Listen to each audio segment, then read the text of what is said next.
Olá, bom dia a todos. Espero que estejam todos muito bem.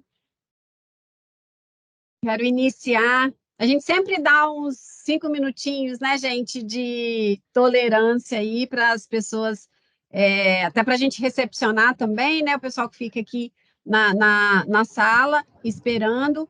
E eu quero iniciar, né, como sempre, agradecendo imensamente por vocês terem aceito o nosso convite para mais esse bate-papo aqui, né? Eu falo que é um bate-papo, apesar da gente ter um mestre aí que vai falar com a gente, mas é sempre a oportunidade, né, de aprender algo, de fazer reflexões, de um tema que é tão importante, né? Essa é mais uma das ações aí do calendário do programa Força Local. No ano passado, a gente tem mantido até essa agenda, né, de falar de compliance fixa aí né, dentro do nosso calendário, porque é um tema de relevância e que a gente precisa estar sempre ali reforçando, né?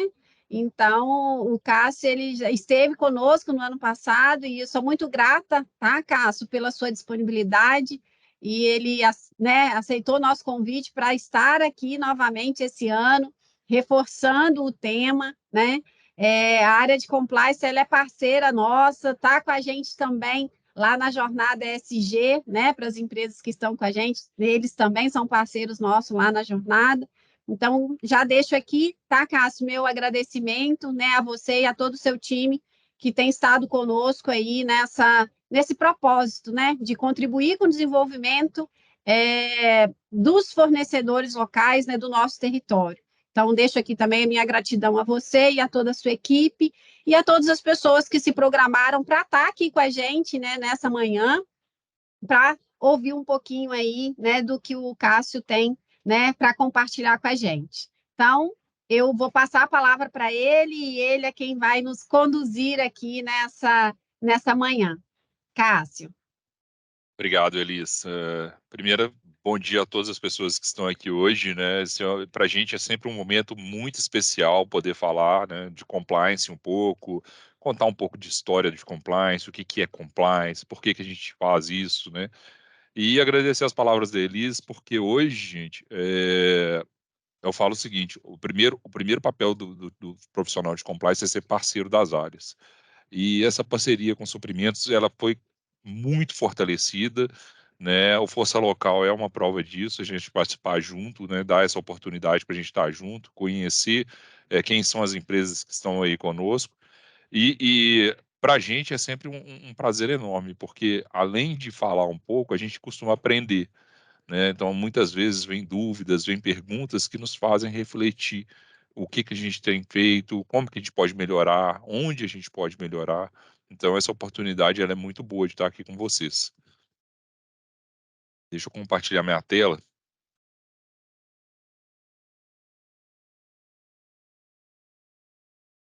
Bom, então a gente vai falar um pouco de ética e integridade empresarial hoje, né? E aí, nessa história, eu vou começar falando do programa de compliance, né? O programa de compliance da Samarco hoje trabalha com elementos de prevenção, detecção e resposta para que a gente possa promover dentro da empresa um ambiente ético, um ambiente seguro, né, e possa divulgar cada vez mais a nossa integridade. E para isso a gente precisa de alguns documentos que acabam norteando o nosso trabalho. O código de conduta é o principal deles, além das políticas que nós temos, política de combate à corrupção, política de recebimento e oferta de brindes, presentes e hospitalidades, né, que ajudam nesse trabalho. E nós também desenvolvemos o código de conduta de fornecedores para a gente orientar os nossos parceiros a respeito de como que a gente trabalha aqui, respeitando as regras que são aderentes ao nosso negócio, né? E aí, descrevendo um pouco dos elementos, quando você vê lá elementos de prevenção, né?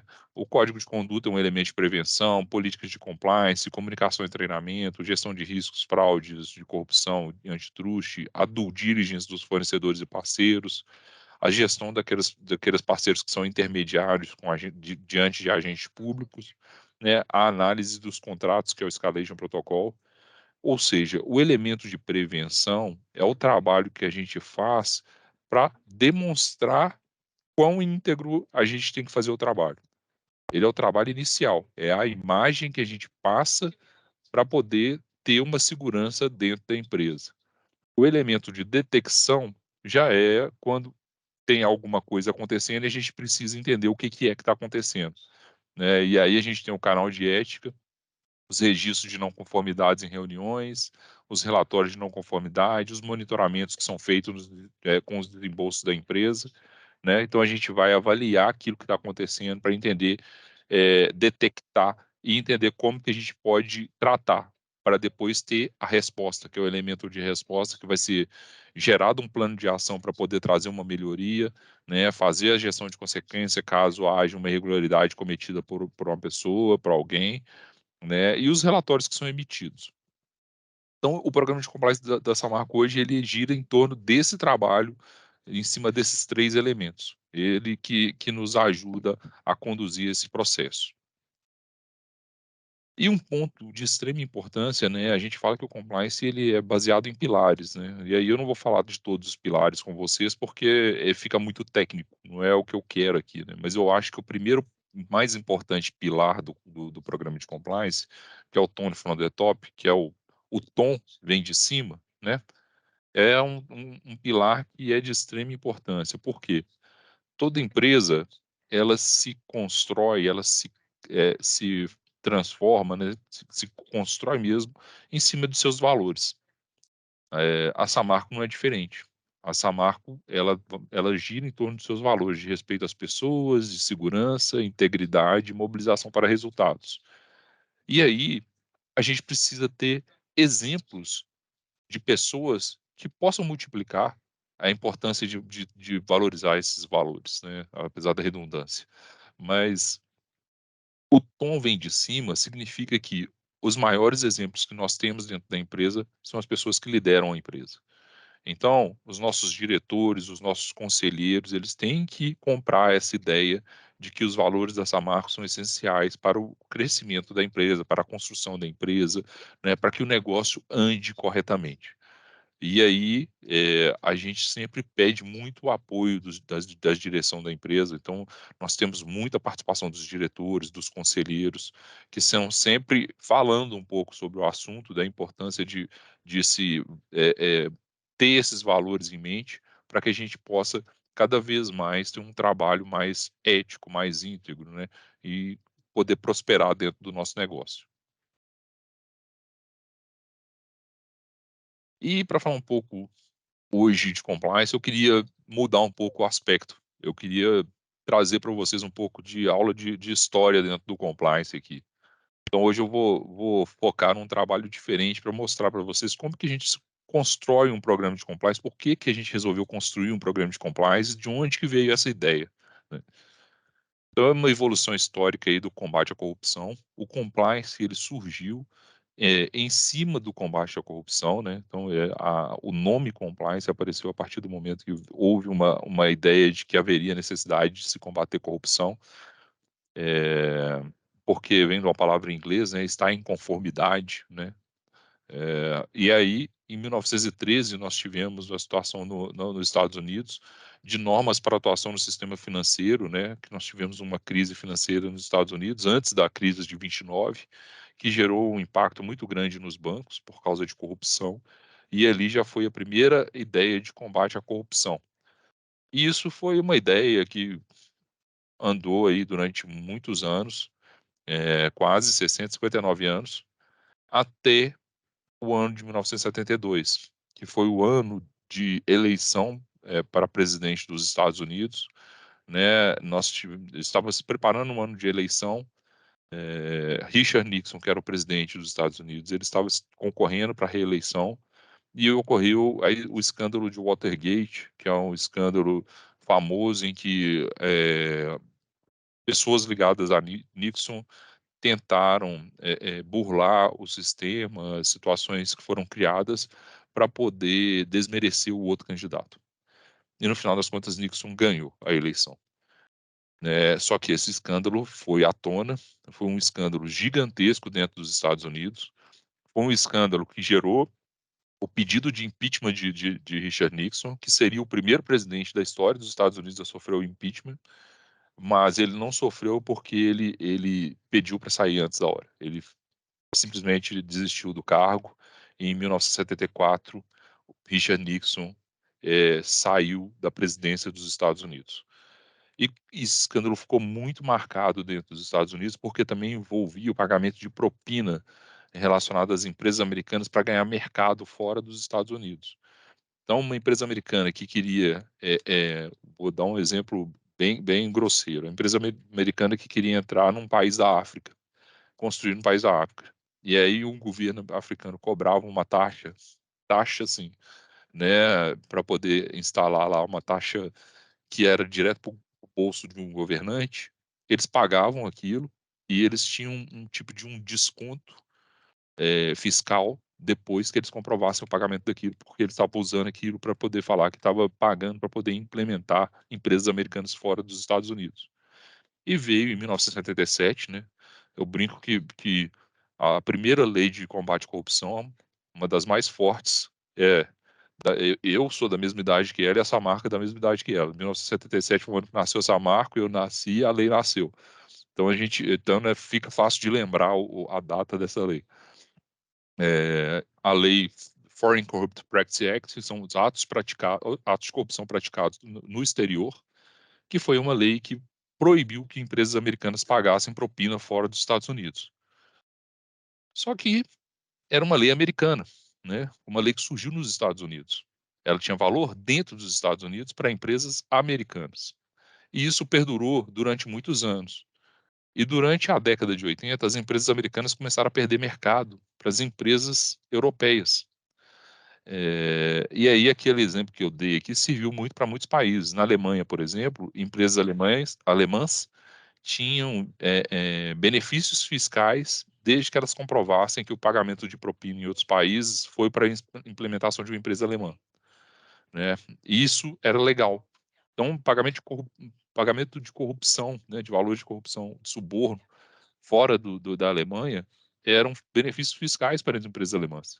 E os Estados Unidos, nada contente, porque suas empresas estavam perdendo mercado, forçou uma reunião na Organização dos Estados Americanos para que a América começasse a implementar isso. E aí, depois que foi feito um tratado internacional, em 1996, os Estados Unidos foram até a OCDE, que é a Organização para a Cooperação e Desenvolvimento Econômico, e falou o seguinte: olha, quem que é seu maior patrocinador? Ah, são vocês, Estados Unidos. Então, beleza, eu estou tirando meu patrocínio. Se vocês não implementarem o combate à corrupção mundial, a partir do próximo ano não existe mais patrocínio dos Estados Unidos. Os Estados Unidos está fora da OCDE. E com essa ameaça, né, a OCDE se viu que perderia a maior força, a maior potência, ela foi e convocou todos os países que resolveram assinar esse tratado internacional para o combate à corrupção, né? E esse tratado foi assinado em 1997 pelos países membros da OCDE.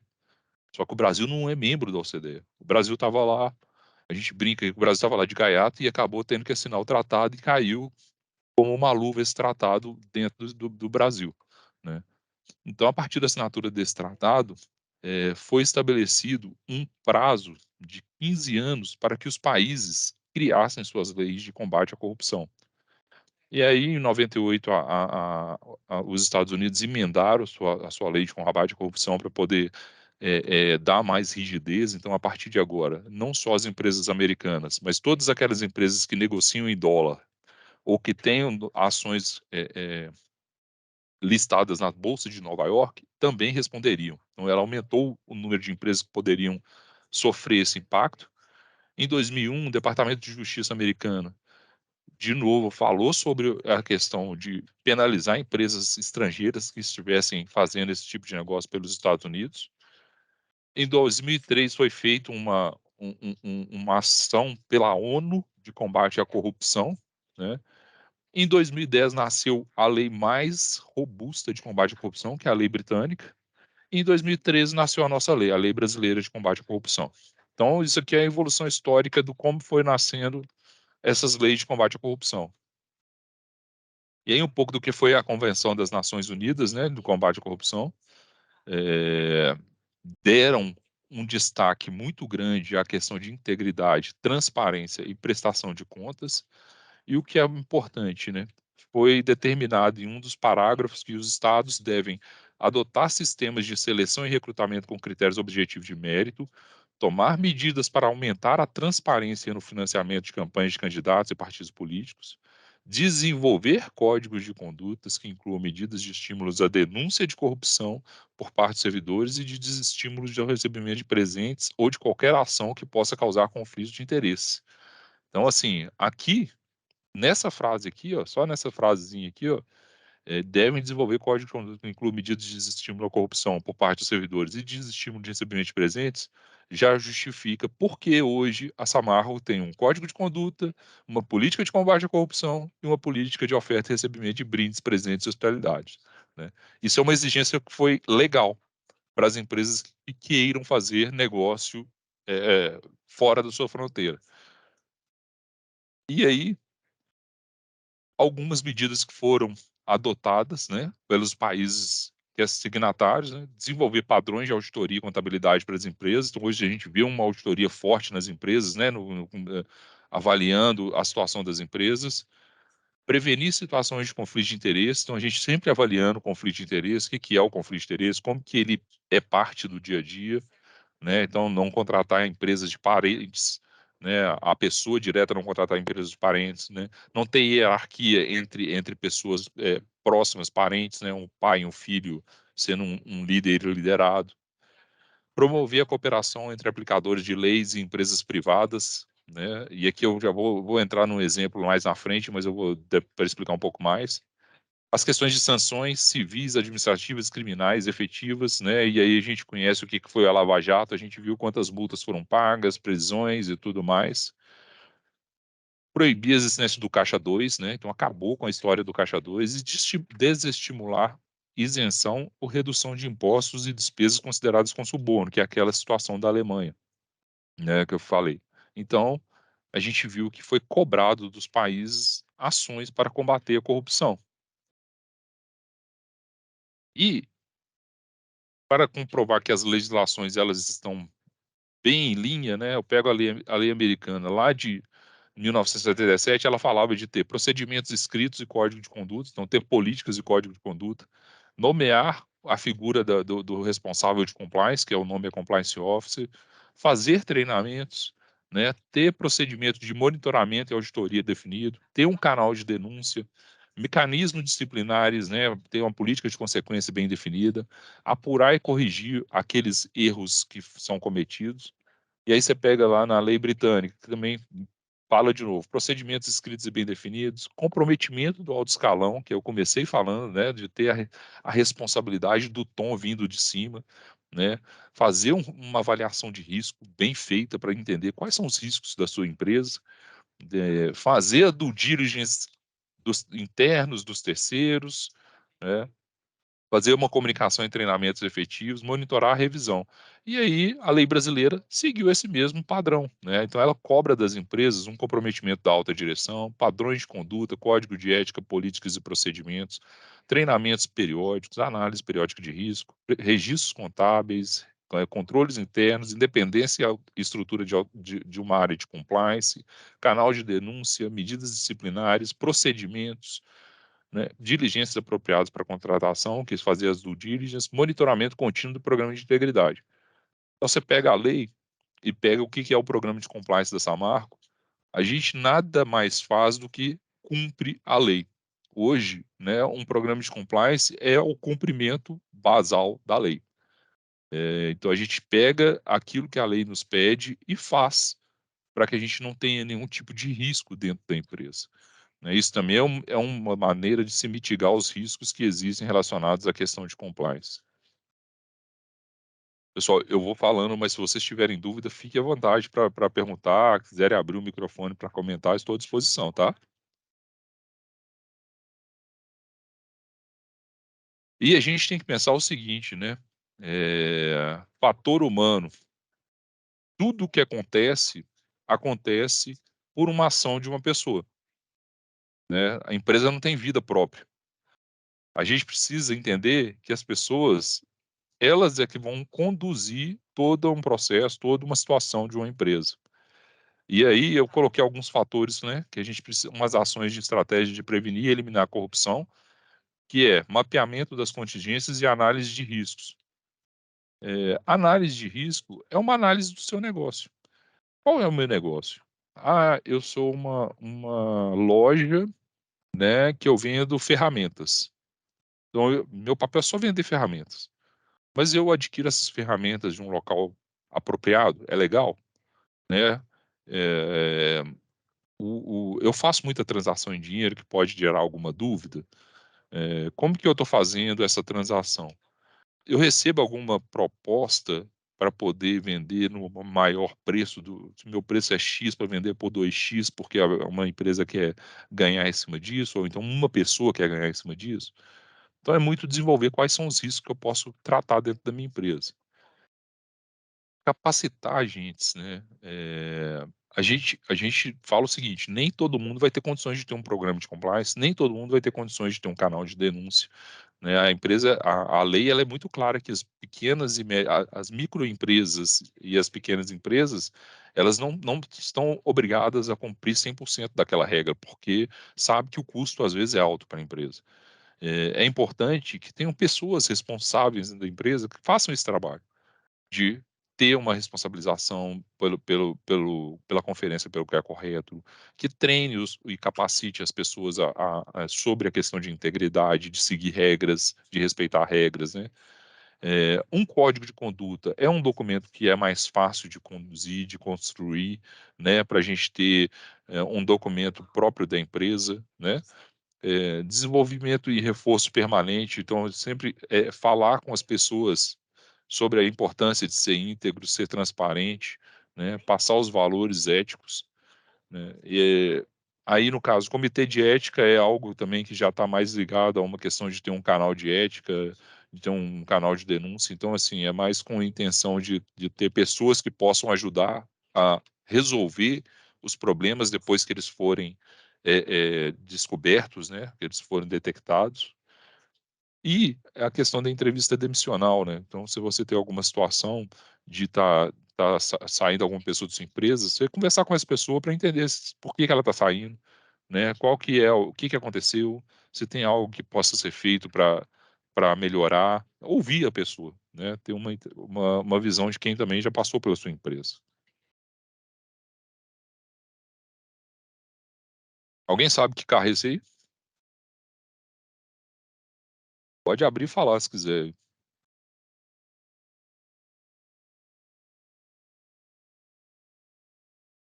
Ninguém quer chutar que carro é esse aí, não? É o Rolls Royce. Rolls Royce. Coloquei esse Rolls Royce bonitão aí para a gente poder ver, né? O que tem a ver trazer um Rolls Royce no meio do treinamento de compliance, né? Falando de compliance. Mas é uma situação muito interessante, né? Porque o Rolls Royce é o carro oficial de quase todos os chefes de Estado do mundo. Então você via a rainha da Inglaterra desfilando um Rolls Royce. Você vê o presidente dos Estados Unidos desfilando um Rolls Royce. Você vê o presidente do Brasil desfilando um Rolls Royce.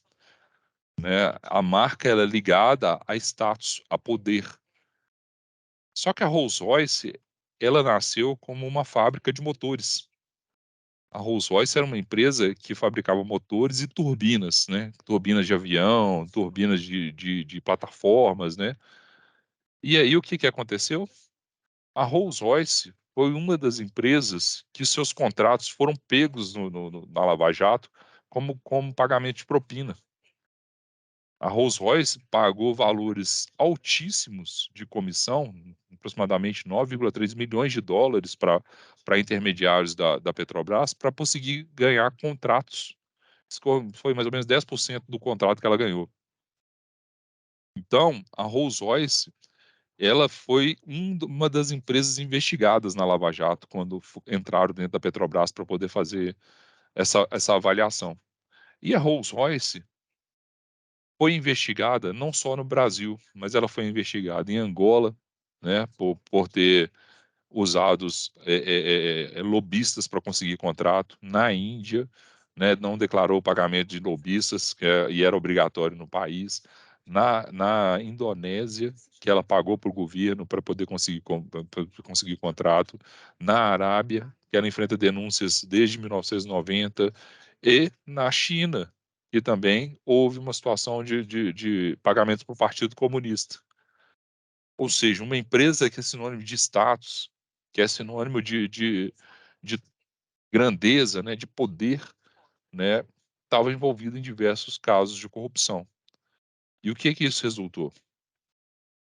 A Rolls-Royce, no Brasil, ela fez um acordo, que a gente chama do acordo de leniência, que a gente ouve muito, né? Vai vir um jornal falar, o acordo de leniência, a empresa tal assinou o acordo de leniência, que nada mais é que um acordo de confissão, em que a empresa reconhece que ela pagou aqueles pagamentos de propina, ela assume uma multa que ela vai pagar e ela mantém as portas abertas para o órgão investigador.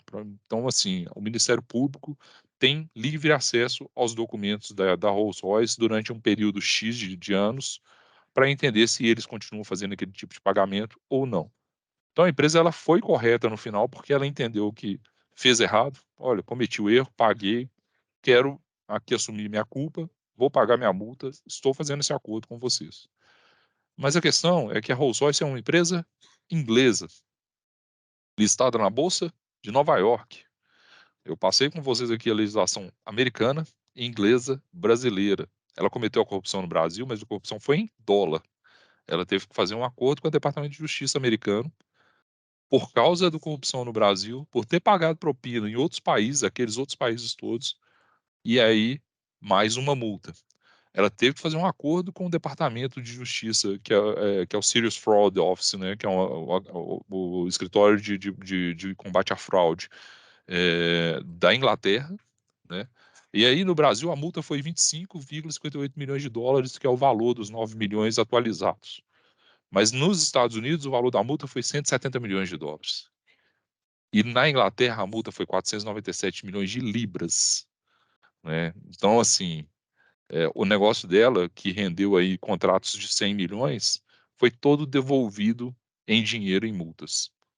E isso aqui é para mostrar para vocês que uma investigação de corrupção pode levar a um problema seríssimo para as empresas, né? E a gente está vivendo um momento no Brasil, não vou discutir política, não vou falar nada, mas a gente viu aí alguns cancelamentos de condenações da Lava Jato, mas aqui está um grande exemplo de que a Lava Jato serviu para alguma coisa no Brasil, né? Porque se não fosse apurado, a gente não teria a devolução dos valores que foram pagos. A empresa confessou que ela fez ou cometeu a corrupção.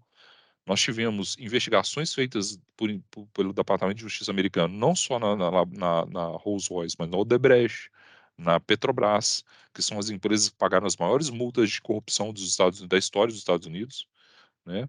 Odebrecht, Petrobras, outras empresas, uma empresa francesa, uma empresa holandesa. Então, assim, são empresas que estão ali por causa do trabalho que foi feito na Lava Jato. A corrupção no Brasil, ela existe, por mais que tenha cancelamentos, ela foi boa, o combate à corrupção, o Lava Jato foi boa para recuperar dinheiro, recuperou dinheiro de corrupção, né? E a gente entende o seguinte, é um trabalho que, por mais que esteja sendo julgado agora, ele precisa ser continuado. O combate à corrupção precisa ser continuado, porque a gente não pode deixar voltar a uma esfera de que antes as empresas pagavam propina a qualquer custo. E quando a gente fala isso, a gente tem que pensar o seguinte, as empresas elas estão correndo esse risco nas pequenas cidades, né, de ser cobrada do prefeito, do vereador, né, do secretário do município, né? Então todo cuidado na hora de negociar é pouco, porque a gente sabe que qualquer pagamento de propina pode virar um combate à corrupção, pode virar um processo e pode gerar uma multa. E aí, só para destacar, né, que o Ministério Público, através do Procurador da República, né, falou que o comportamento da Rolls-Royce foi um comportamento exemplar, porque eles procuraram demonstrar o erro, né, ao invés de negar os fatos, eles adotaram medidas, então eles mostraram que eles colocaram um programa de compliance, que eles começaram a investigar e que eles não iriam mais cometer aquele tipo de ilícito. Então, ao invés dele falar assim, não, não fizemos, nós fizemos, nós erramos e nós vamos melhorar. Né? Foi a posição da Rolls-Royce. E aí foi até a nota que ela soltou. Né? Não vai tolerar má conduta de negócios ou comportamentos inadequados de qualquer tipo, e nos últimos anos tem intensificado o foco na ética, que são alicerces da cultura da empresa. Então a gente vê que a empresa foi lá e confessou. Né? E aí eu trouxe tudo isso, toda essa história de corrupção, como que foi que aconteceu, né? Lá de 1912, passando 77, 74, 77, para mostrar para vocês que, de todo esse trabalho, chegou o código de conduta da Samarco. Né? Então, a gente, ao fazer todo esse trabalho, toda essa validação, todo esse levantamento, né, a gente foi ver como que a gente ia construir o código de conduta. E por que a lei exige código de conduta? Por que as empresas constroem código de conduta? A gente pode fazer um paralelo e imaginar uma empresa como um país. Né? A empresa é o seu próprio país. E o código de conduta é a constituição da empresa. O que é a constituição para um país? A constituição é um resumo de todas as leis que vão tomar as rédeas do país. Né? A Constituição nada mais é do que um pequeno resumo de leis. Então, todas as leis que nós temos hoje ativas no país, elas estão resumidas dentro da Constituição. E o Código de Conduta nada mais é do que um resumo de leis que a empresa precisa obedecer. Leis, procedimentos, políticas que a empresa precisa respeitar no seu dia a dia. Então, o próprio nome diz, é a conduta descrita através de um código, de um documento. Né? E aqui na Samarco, quando a gente vai construir um código de conduta, a primeira coisa que a gente faz é convocar todas as pessoas. A gente convoca todos os empregados para falar o que você acha que tem que ter no código de conduta? Qual regra você acha que está faltando ao código de conduta? Né? Então a gente convoca todos os empregados, depois a gente convoca líderes, algumas pessoas chaves de algumas áreas específicas, e a gente constrói esse código de conduta em conjunto. Não é a área de compliance que faz o código de conduta, são todas as pessoas. O código de conduta ele tem a participação de todos. E aí, depois que ele fica pronto, a área de compliance passa pela diretoria e pela aprovação do conselho. Né? Nós estamos na 10ª edição do Código de Conduta. Né? Alguns tópicos que a gente tem no Código de Conduta há bastante tempo. Né? Então, a gente fala muito de questão de sindicato, respeitar o sindicato, respeitar a representação dos trabalhadores. Né? O conflito de interesses é um tema que está lá no Código de Condutas, é uma preocupação que a gente tem. Né? Os brindes e presentes, a gente tem uma política, mas o Código de Conduta está descrevendo, como eu disse, né? O resumo está ali no Código de Conduta. Falamos do territórios e comunidades, como que a gente auxilia o dia a dia das empresas, como que a gente auxilia as comunidades ao nosso redor, o que a gente pode fazer por eles. Os nossos clientes, o respeito aos clientes, fornecedores e parceiros, né, que são aqueles que estão ali no nosso dia a dia, que estão conosco, trabalham junto com a gente. Quem são os representantes, os acionistas, os concorrentes, né, que aí é uma questão de respeitar a lei de combate ao antitruste, ao truste, né? Governos, partidos políticos, como que a gente trata com governos, com partidos políticos, como que a gente vai respeitar a imprensa, as mídias digitais, né? Saúde e segurança, e aí já é uma questão de valor, fraude e corrupção, que também está ligado ao valor e integridade, compromissos financeiros, tecnologia da informação, como que a gente vai adequando e melhorando cada vez mais de acordo com a atualização da tecnologia, as informações confidenciais, as propriedades intelectuais, o que a gente tem que proteger dentro da empresa, que a gente não pode divulgar, né? E o final, que é o cumprimento do código, né? A gestão do código, quem que faz, como é que cumpre, e as dúvidas. E esse ano a gente fez algumas mudanças no nosso código. A primeira mudança, eu vou explicar um pouco de cada uma delas à frente, mas a gente fez a carta inicial do nosso código, que antes era assinada só pela diretoria, hoje ela é assinada pela diretoria e pelo conselho de administração. Porque a carta inicial é a mensagem que a liderança dá para que as pessoas entendam o que é o código, como que ele é seguido, né? que tem dentro daquele conteúdo ali. Nós incluímos um tema, um item sobre assédio, então a gente agora explica o que é assédio, como combater o assédio ali no código. A gente atualizou os temas de direitos humanos, diversidade e inclusão, né? Adequação de itens como brindes e presentes. Hoje a gente tem aplicativos, né? A gente falou de tecnologia da informação, então a gente faz o registro dos brindes e presentes que a gente recebe via aplicativo, né? Adequamos a questão do item de fornecedores, parceiros, área de saúde e segurança. Agora a gente tem um código de conduta dos fornecedores que auxilia os nossos fornecedores, né? E nós acabamos com a ouvidoria. A gente agora tem um canal de ética. E aqui a mudança ela foi muito pontual, porque a gente entende o seguinte: a ouvidoria é um órgão global, é um órgão geral. Ele atende todo tipo de reclamação. O canal de ética é um canal que é ligado ao respeito, principalmente às condutas éticas, aos desrespeito e violações ao Código de Conduta e outras políticas. Então, aqui eu já dei esse resumo só para vocês entenderem o que fizemos. Então, passando um pouco, foi lançada a Política de Direitos Humanos em 2023, já está no código, né? Também fizemos um programa de diversidade, equidade e inclusão. Lançamos a campanha Assédio Aqui Não. Assédio é crime, a tolerância é zero, né? Assim como corrupção e tolerância é zero, o assédio também. Incluímos o aplicativo do Power Apps para o registro, né? O reforço no lançamento dos elementos PEPs. A saúde e segurança também, com o tema segurança psicológica. Quando você fala de assédio, você tem que entrar no tema segurança psicológica, porque a gente tem que pensar o seguinte: as pessoas não sofrem acidentes, não tem, às vezes, tem uma situação de perigo só por causa da questão física. Se uma pessoa está abalada psicologicamente, essa pessoa tem um risco enorme de sofrer acidente, porque ela pode perder a concentração dela por causa desse abalo psicológico e isso causar um impacto grande numa ação dela. Então a gente tem que ter todo o cuidado com a segurança psicológica, né? Aqui é a inclusão de novo do Código de Conduta de Fornecedores, a mudança do canal de ética, que agora é nosso nome, né? E a gente trouxe também a central de relacionamento para dentro do código, porque a ouvidoria antes ela era o geral.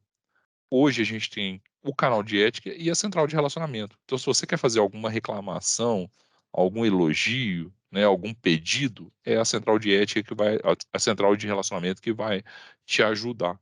Se é uma violação, se é uma conduta contra a integridade, contra a ética, vai para o canal de ética. E falando um pouco sobre a questão das contratações, então a gente traz de novo um pouco sobre due diligence, né? Para vocês entenderem, né? A due diligence é o nosso ponto de contratação dentro da Samarco. Toda empresa que é contratada pela Samarco, ela passa por um processo. Então, se for contratada, seja ela escolhida como pretendido, que é a empresa essa é a empresa que a gente está precisando, né, justificado, ou essa é a única empresa no mercado que presta o serviço, ou concorrência, que vem um grupo de empresas, dentro dela é escolhida uma, né, a partir da escolha, da criação da requisição de compra, é aberta uma matriz de suprimentos que, a partir desse momento, cria um link com compliance. E, para o trabalho de compliance ser feito, ele vai precisar de um formulário de cadastro do pré-cadastro desse fornecedor, que é um PDD, que hoje tem validade de 2 anos. A gente vai precisar de um questionário de due diligence para a gente entender a realidade dessa empresa, que também tem validade de 2 anos.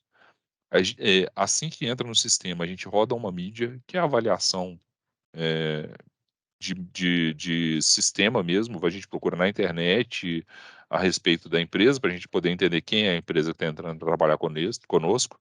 Essa tem validade de 1 ano, então toda vez que tem renovação, a gente renova a mídia. E se a empresa, depois de tudo isso, a gente tem a matriz de riscos da Samarco e a matriz de suprimentos. E se a matriz de riscos der um valor muito alto, né, dependendo do que a gente achou de informações, os formulários não vieram, ou então eles são não ok, né, a mídia não ok, a gente parte para uma due diligence, que aí já é uma pesquisa mais completa, mais delicada, e a gente vai atrás da empresa para entender o que está acontecendo, como que a gente pode é, é, sanar qualquer tipo de risco que existe nessa negociação, né? Então esse é um trabalho que é feito mais minucioso, e a classificação do fornecedor como business partners, né? Business partners hoje é o nosso fornecedor que interage com o agente público. Então, geralmente, ele é prestador de serviço e ele vai ter uma interação com o agente público. Então, um escritório de advocacia, né, que vai na justiça para poder despachar, uma consultoria que auxilia no licenciamento ambiental, que vai até o órgão ambiental. Então, esses são alguns exemplos que a gente tem de business partners dentro da Samarco hoje. Alguns pontos de atenção, né? A gente precisa de transparência nas informações prestadas do PDD, né, e no QDD. Então, um exemplo, nós temos uma pergunta no PDD, no formulário de pré-cadastro, que fala o seguinte: existe alguma pessoa dentro da empresa que é funcionário público ou agente público? E aí, dentro da empresa, tem uma pessoa que é professor universitário. Aí a gente precisa dessa transparência, porque, assim, isso é impeditivo fazer negócio com essa marca? Não. Mas eu preciso entender se tem algum agente público ali que possa ter algum tipo de risco, para poder saber como que eu posso mitigar esse risco. Ah, eu tenho uma pessoa que é sócio da empresa que é secretário do município, mas o contrato ele vai impactar com o município? Pode ser que sim. Então, o que a gente vai analisar? Vamos analisar cláusulas contratuais que ajudem a garantir uma segurança no negócio. Vamos trabalhar com ver quem são as pessoas envolvidas, pedir para elas não trabalharem naquele processo aí para não ter nenhuma situação de conflito de interesse. Então, assim, o que a gente pede nessa transparência é que a gente possa ajudar a tratar para que nenhuma das duas partes, né, nem, né, Samarco, nem a empresa que está sendo contratada, sofra nenhum risco de ser depois apontada como uma situação de favorecimento, de conflito de interesse, alguma coisa nesse sentido. Toda empresa que interage com agente público, ela tem um treinamento obrigatório, porque a gente precisa que essas empresas entendam como é o jeito Samarco de tratar com agente público. Então elas precisam respeitar, porque elas estão falando em nome da Samarco, então elas precisam saber como é falar em nome da Samarco, né? Todos os terceiros que trabalham dentro da Samarco também têm o treinamento do código de conduta para fazer, né? Existe cláusulas de compliance nos contratos, sejam eletrônicos, sejam físicos, né? A política de diversidade, equidade e inclusão, ela impacta também em todos os nossos fornecedores, a gente também pede esse respeito às pessoas, né, de dar essa oportunidade, de ter o tratamento igual e tudo, é, saber como lidar nesse novo, é, é, essa nova mudança que a gente tem acompanhado, né, no dia a dia, não só das empresas, mas do mundo, né? Então, o respeito às pessoas, aplicação da gestão de consequências, medidas corretivas para não conformidades, cumprimento de contrato. Então, assim, todo contrato tem uma cláusula de gestão de consequências, né? Então, a gente sabe que pode ocorrer um desvio que seja por uma situação que não é da empresa, que ela não consegue impedir. Isso é analisado. Mas se uma empresa fizer algo que não está de acordo com o contrato, a gente vai ter que analisar se foi por querer, né, para poder ver se vai ter que aplicar uma gestão de consequências. A gente tem a área de gestão de contratos, então a gente tem transparência no que é o escopo do contrato, quais são as medições, faturamentos, obrigações trabalhistas, né? E os relatos no canal de ética com boa-fé. A gente pede que as pessoas que vão até o canal de ética que relate com boa-fé, né? Que tenha cuidado, que traga informações que sejam importantes e que acompanhem o relato lá no canal, porque a gente sempre volta lá no canal para fazer perguntas quando é necessário. E aí, para finalizar aqui, né, de novo, né, a ouvidoria agora é canal de ética. Então a gente tem o mesmo número de telefone, a gente mudou o e-mail, que agora é canaldeética@samarco.com, a gente mudou o site, que agora é www.canaldeetica.com.br/samarco, ficou até mais curto, né? E a gente adotou esse slogan que é: faça o que é certo, pois o que é o certo a fazer. Faça o que é certo, pois é o certo a fazer, né? Então, a partir de agora, essa é a cara do canal de ética da Samarco, né? Tá nos nossos fundos de tela, e é um trabalho que a gente está fazendo aí para trazer um pouco mais de segurança para a empresa. Bom, dúvidas? Querem comentar alguma coisa? Estou aqui à disposição.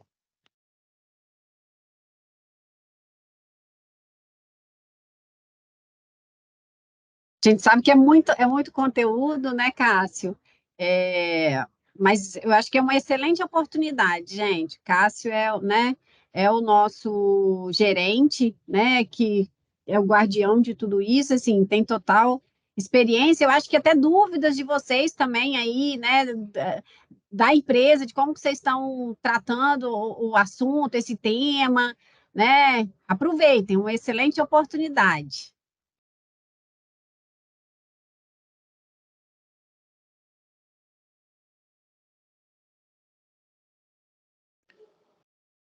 Bom dia, Elisângela, bom dia, Cássio, bom dia a todos. Bom dia, Júlio. Júlio, da FET Service, parabéns aí pela apresentação e pelo conteúdo também, né? Obrigado.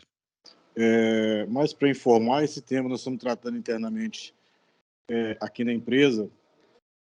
Estamos implementando um canal de integridade. Fizemos uma parceria com uma empresa chamada Contato Seguro. E acredito que esse mês de outubro, no mês de outubro nós já desdobramos com os empregados. Então, é um tema assim, muito relevante e que estamos dando toda a prioridade também nesse processo. Obrigado, Júlio. É uma empresa muito boa.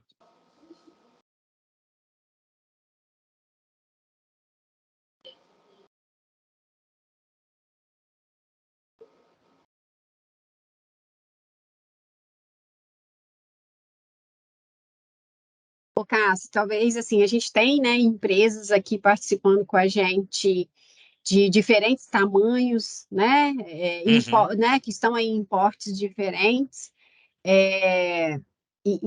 Assim, eu acho que o Cássio, né, compartilhou, né, o que nós, enquanto Samarco, estamos fazendo, né, parabéns aí, né, para a Fast Service, né, o que o Júlio compartilhou aqui com a gente também.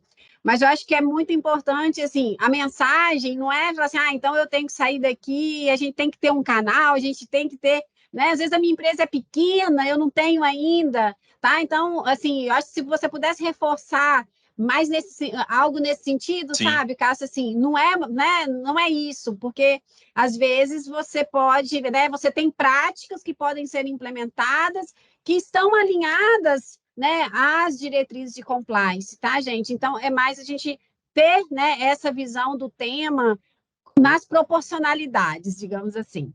Você destacou um ponto muito importante, Melissa, porque assim, a própria lei sabe do custo, né, do tamanho que precisa ter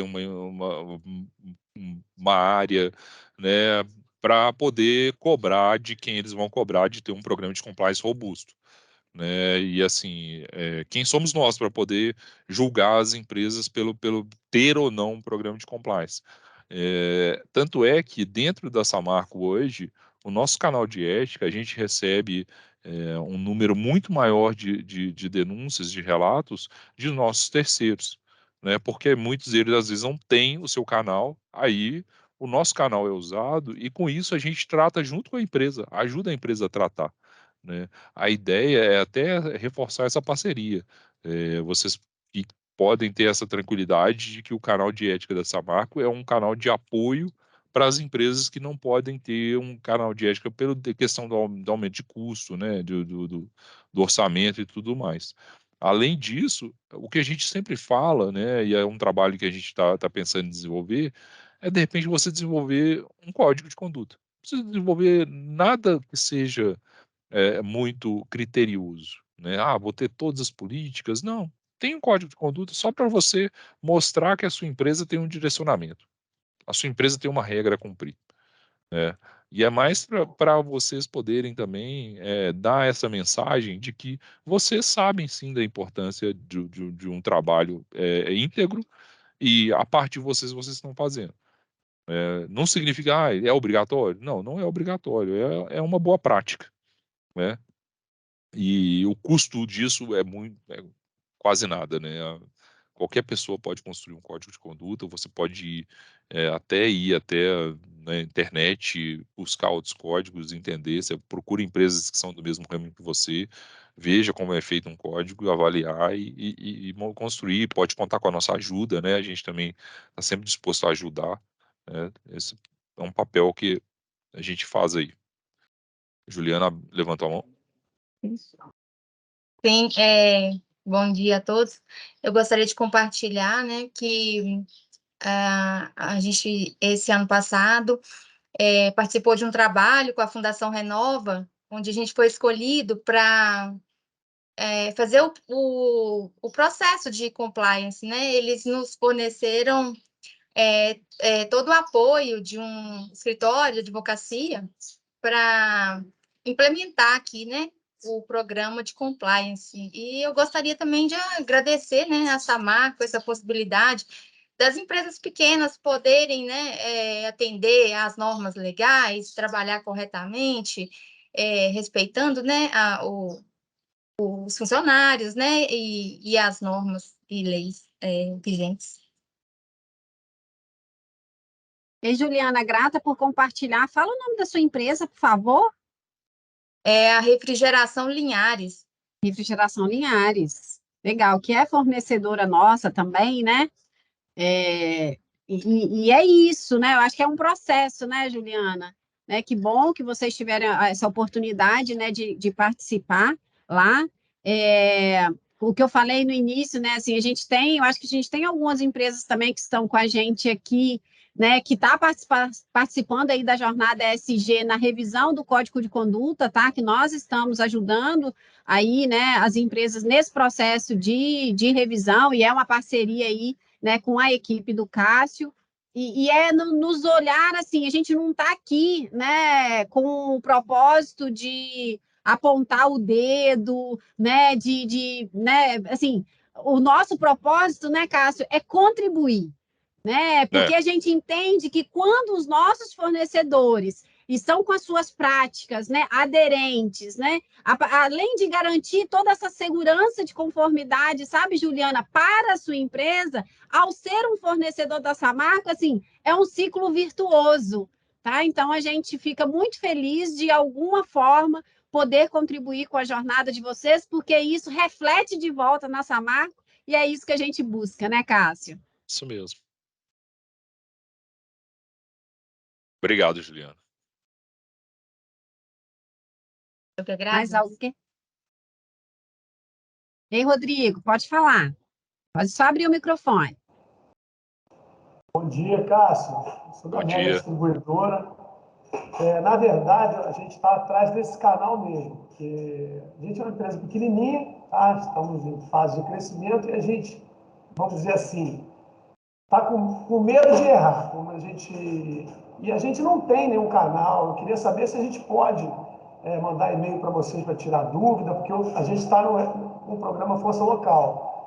Então, se eu posso ter esse canal direto com vocês, até para tirar umas dúvidas, porque a gente está nesse código de ética, né? A gente está fazendo código de conduta, se a gente pode fazer esse canal direto com vocês aí que você passou. Claro, a gente está aqui para auxiliar também. A gente, é um momento de troca, como eu disse, né? E assim, o que precisar do nosso apoio, a gente está aí à disposição. Conte conosco. Tá joia, tá joia. Com certeza, no meio do caminho desses acertos, nós vamos precisar para não errar mesmo, entendeu? Não, e sem medo de errar, porque assim, é um trabalho que é novo, né? Não tem como você fazer um trabalho novo sem correr o risco de errar, né? Pode ficar tranquilo que assim, é como você já está fazendo. O primeiro passo é procurar ajuda, né? De repente ver quem está aí já, quem já fez, para ver se pode ajudar. Acho que é isso aí. Conte conosco. Tá joia, Cássio. Obrigado, tá? Mais alguém? E a gente, né, qualquer dúvida, como o Cássio falou, a gente está à disposição, né? Vocês têm aí o e-mail do Programa Força Local, né? Que a gente está sempre aí recebendo as demandas e buscando, né, as respostas para vocês. Quero mais uma vez agradecer, tá, Cássio, pela sua disponibilidade, pela sua doação hoje aqui para a gente. Agradecer a todos, né, que participaram. E quero fazer um convite, né, para quem puder abrir a câmera aí, para a gente poder só fazer uma foto, um registro desse momento. E aí a gente finaliza.